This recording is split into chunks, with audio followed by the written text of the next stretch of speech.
లూకా సువార్త 11వ అధ్యాయము 32వ వచనము. నినవే పౌరులు యోనా ప్రవక్త ప్రవచనములను ఆలకించి హృదయ పరివర్తనము చెందిరి కనుక తీర్పు దినమున వారు వీరి ఎదుట నిలిచి వీరిని ఖండింతురు. ఇదిగో, యోనా కంటే గొప్పవాడు ఒకడు ఇచట ఉన్నాడు.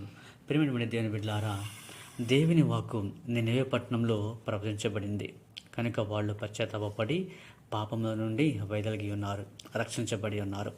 యోనా ప్రవక్త ఆ పట్టణానికి వెళ్ళక ముందు వారికి దేవుడంటే ఎవరో తెలియదు కనుక పాపంలో జీవించారు. దేవుని తెలుసుకున్నాక వారి పాపాన్ని విడిచిపెట్టి పవిత్రంగా జీవించి ఉన్నారు. మరి మనం దేవుడంటే ఎవరో కూడా తెలుసుకొని పాపం చేస్తున్నాము. ఇది ఎంతవరకు న్యాయం? దేవుడంటే ఎవరో తెలియదు కనుక పాపంలో ఉన్నామంటే ఎంతో కొంత ఒప్పుకోవచ్చు, సమంజసమని అనుకోవచ్చు. కానీ దేవుడు ఎవరో తెలుసుకొని కూడా పాపం చేయడం మంచిది కాదు.